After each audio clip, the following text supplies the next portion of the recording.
Ici c'est Paname. Ici c'est Paname. Ici c'est Paname.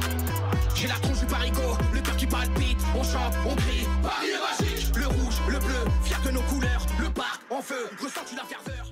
Yo mes humains, c'est OP, j'espère que vous vous portez bien et bienvenue sur la chaîne. Eh oui, c'était prévisible les gars, hein. On peut pas tout avoir dans la vie, hein. C'est comme ça, comme à l'aller, hein. Un partout, ce soir aussi, au retour, un partout. Match nul pour cette 19e journée de Ligue 1, match qui opposait nos Parisiens au stade de Reims. Avant de rentrer plus en détail dans ce débrief, on n'hésite pas à s'abonner à la chaîne, on active la petite clochette pour les notifications quand Monsieur OP sort une nouvelle vidéo, et bien évidemment, on n'hésite surtout pas à mettre son petit commentaire. C'est important.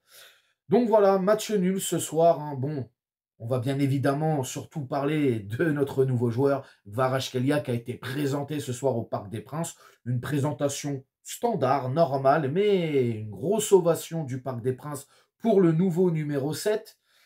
On a vu aussi le virage Auteuil, hein, lui souhaiter la bienvenue. Donc voilà, bienvenue à toi Gvara, bienvenue à la maison. Et puis on te souhaite que du bonheur chez nous et surtout la réussite, la santé et la réussite. Les gars, le 11 de départ ce soir, c'est pas fameux, hein. Eh bon, fallait s'y attendre. Donc Donnarumma était dans les cages. 4-3-3 bien évidemment. Donnarumma était dans les cages. La charnière centrale, Beraldo Hernandez. À gauche, Nuno Mendes. À droite, Warren Zahir Emery. Le milieu de terrain, nos trois parisiens. Il y avait Doué, Lee et Fabian Ruiz. Et l'attaque, Kvaratskhelia, titulaire à la surprise générale. Je ne pensais pas qu'il allait titulaire ce soir et il l'a lancé tout de suite dans le grand bain. Bon, bah, c'est cool, c'est bien et ça a fait plaisir à tout le monde, hein, de toute manière. Donc Kvaratskhelia était à gauche, Ramos dans l'axe et Dembélé à droite. Coup d'envoi pour le stade de Reims. On voit tout de suite, hein, les Rémois qui viennent jouer très haut, qui sont tout de suite agressifs, qui viennent directement nous presser, nous oppresser même, j'ai envie de te dire. Mais bon, comme à son habitude, le Paris Saint-Germain domine. Le Paris Saint-Germain va tout de suite récupérer la balle, va tout de suite garder le ballon, priver les Rémois du ballon et va commencer à faire tourner et mettre en place son jeu. On a vu surtout le jeu qui se faisait beaucoup à gauche, hein, notamment Kvaratskhelia sur la première mi-temps, il a touché 34 ballons, il y avait une grosse activité. Parlons de Kvaratskhelia, on l'a vu, il propose, il se donne corps et âme, il va tantôt à gauche, tantôt à droite, il revient dans l'axe, bon bref, tu m'as compris, beaucoup de mouvements chez Kvaratskhelia, mais bon, si tu l'as vu jouer à Naples, il était pareil. Il propose énormément ce garçon et je pense que c'est ce qui plaît énormément aussi à tout le monde et surtout à Luis Enrique. Donc voilà, gros mouvement, beaucoup de mouvements du côté de Kvaratskhelia. Il a beaucoup proposé. Après, dans l'ensemble, j'ai trouvé aussi que il y a eu pas mal d'erreurs, hein, notamment Lee qui perdait pas mal de ballons. Nuno Mendes qui n'était pas tip-top. Je ne l'ai pas trouvé combatif ce soir, Nuno Mendes. Bref, on a fait pas mal d'erreurs qui ont surtout permis aux Rémois de se montrer dangereux. Et ils ont profité de ça. Il y a un moment donné, il va y avoir une passe dans le dos des défenseurs parisiens. Nakamura qui est tout seul. Fort heureusement, Donnarumma nous fait une sortie un peu, j'ai envie de dire, farfelue, bizarre, quoi. Il saute. Mais il récupère le ballon. Et ça, c'est bien. Mais après, oui, les Parisiens se sont montrés dangereux aussi par Dembélé qui a tenté, Désiré Doué qui a tenté aussi, Lee qui a aussi tenté. Mais Ramos, pour moi, qui a été le plus dangereux en attaque, je trouve. Il y a eu cette première, justement, action où il va se retrouver de dos avec Diouf, le gardien rémois, qui va la sortir. Ensuite, il y a un corner, il va mettre une tête. Après, il y a la fameuse passe de Désiré Doué où là, il va tirer. Et encore une fois, le gardien rémois va la sortir. D'ailleurs, le gardien rémois, gros travail, une grosse activité pour lui ce soir. Mais voilà, sur cette première mi-temps, ouais, manque d'intensité, manque de vitesse. Alors, il y a eu quelques permutations en attaque avec nos attaquants, justement. Gvara, Dembélé, Ramos, etc. Ramos qui a touché pas mal de ballons aussi, mais qui, malheureusement, ouais, il manquait quelques trucs. En tout cas, on a vu une équipe du Stade de Reims très solide, très solidaire entre eux et qui ont joué sans pression, vraiment sans pression. Et puis Reims, on va le dire aussi, ils ont laissé très peu d'espace, ils étaient bien en bloc. Ouais, ils ont été solides, c'est vraiment le mot solide.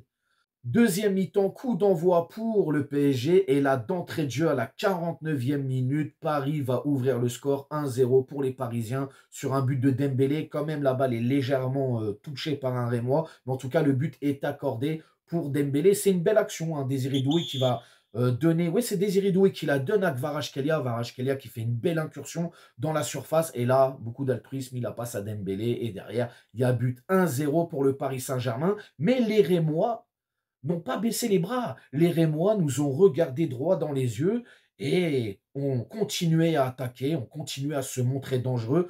Déjà en première mi-temps, ils ont été dangereux, ils ont eu des actions qui auraient pu nous coûter très cher sur des pertes de balles inutiles, et ben ça continue sur la deuxième période. Pareil, on perd des ballons inutiles, ils se projettent, ils se projettent, ils se projettent, et à un moment donné, il va y avoir cette action, hein, une action qui va être conclue par Gvara, sauf que le gardien arrête cette balle, et là, il l'envoie directement à un Rémois tout de suite, sans perdre de temps, et ça va tellement vite, transition, que derrière, égalisation de Nakamura. Voilà. Alors, Doué, est-ce qu'il devait être au marquage? Est-ce que c'était Warren? Warren, lui, il était déjà sur un joueur. Bref, très compliqué à dire. Moi, j'aurais plus tendance à dire que Doué a déserté son poste et a laissé partir Nakamura tout seul. Mais bon, après, chacun fera son hypothèse là-dessus. En tout cas, ah, ah ouais, il y a pas mal de choses à dire, hein. C'est dommage, parce que je pense qu'on n'a pas été au bout de nos idées. On aurait dû mettre un peu plus d'intensité. Alors, j'ai bien aimé le pressing parisien, le contre-pressing, tout était bien, il n'y a pas de problème. Mais voilà, c'est alors tu vas me dire: «Oui, mais c'est les matchs d'après coup, d'après Ligue des Champions, match entre Ligue des Champions», parce que voilà, il y a eu City, il y a celui-là, là, ce soir, ce match contre Reims et mercredi, on va à Stuttgart. OK, d'accord, mais quand même. Il y a eu beaucoup plus d'espace sur cette deuxième période parce qu'on a vu les Rémois à un moment donné, ils étaient tous acculés, tous dans leur surface. Ils étaient fatigués les mecs, mais bon, ça n'a pas suffi, ça n'a pas suffi. Va y avoir des entrées, hein, bien évidemment, puisque Hernandez va laisser sa place à Pacho. Ensuite, on a Ali qui va laisser sa place à Vitinha. Dembélé pour Barcola. Ramos pour Mayoulou. Et à la toute fin, Gvara qui va sortir pour Asensio. Au niveau des entrants, j'ai trouvé que Barcola a fait une très belle entrée. Mayoulou aussi, ça a été pas mal. Asensio aussi, pas mal. Mais voilà, ça n'a pas suffi. Hein, à la fin, on avait encore le ballon. Grosse possession parisienne, bien évidemment, comme d'habitude. On a poussé. Ça ne voulait pas. Bravo Rémois, ils sont venus chercher leurs points. Point important pour eux parce que les gars, là, c'était compliqué, hein, pendant cette match. C'était très dur. Très dur pour eux. Donc là, ils viennent chercher un point face à nous, comme à l'aller.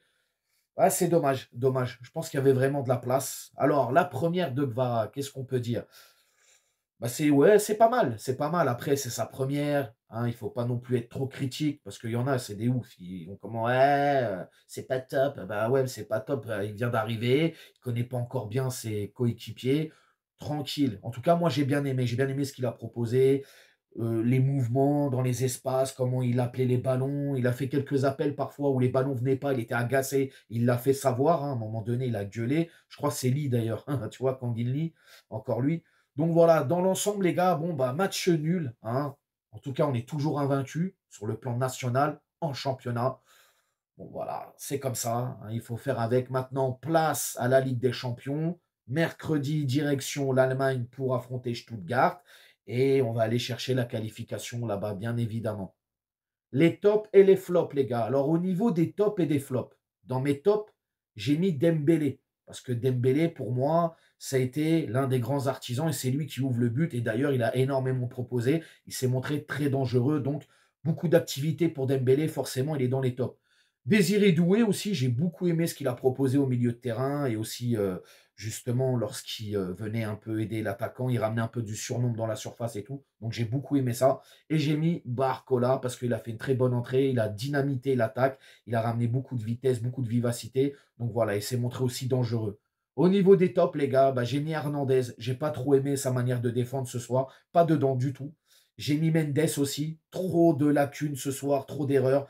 Lui aussi, pareil, pas dedans. Est-ce que c'est sa prolongation qui joue? Je ne sais pas. Mais au lieu de penser à l'oseille, il faut penser au terrain, mon pote. Et ensuite, bah, Kanginli, j'ai pas trop aimé son activité au milieu de terrain. Alors, il est intéressant au milieu de terrain, mais ce soir, voilà, c'était pas top. Donc voilà, mes tops et mes flops. Vous n'hésitez pas à me dire, vous, dans les commentaires, vos tops et vos flops, hein. La note du match, les gars.